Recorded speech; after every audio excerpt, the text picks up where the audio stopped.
तो जहां पर भी शादी के बाद कोई रिश्ता बनता है उसको क्या देते हैं? इन लॉ। इन लॉ, कानूनी, कानून। राइट? इन लॉ होता है ना, वो कानूनी ही होता है। तो जैसे मान के चलिए सास को क्या कह देते हैं? मम्मी तो बन जाती हैं वो, लेकिन वो होती कानूनी है, इसलिए वो कानून को चलाती हैं। So mother in law, in law. ससुर जी हैं, उनको पापा तो कह देते हैं, लेकिन क्या होते हैं वो? Father in law, in law, right? और वो कौन होते हैं? देवर।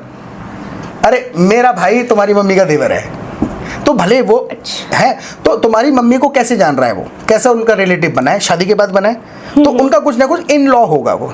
इन लॉ, इन लॉ मतलब शादी से जो भी रिलेशन में आया वो इन लॉ है। सो तो वो उनका ब्रदर जैसे ही बनेगा, सो brother in law, in law, right? Got the point? तुम्हारी मम्मी का भाई मेरा क्या होगा? Brother in law, brother in law. तो मेरे भाई तुम्हारी मम्मी के भाई बन गए, तुम्हारी मम्मी के भाई मेरे भाई बन गए, लेकिन वो सारे के सारे रहेंगे in law. Law. What the point? शादी से जो भी रिश्ते में आ रहे हैं तो इन लॉ। In law. और बच्चों का माँ की तरफ से मैटरनल और पिता की तरफ से पैटर्नल। पैटर्नल।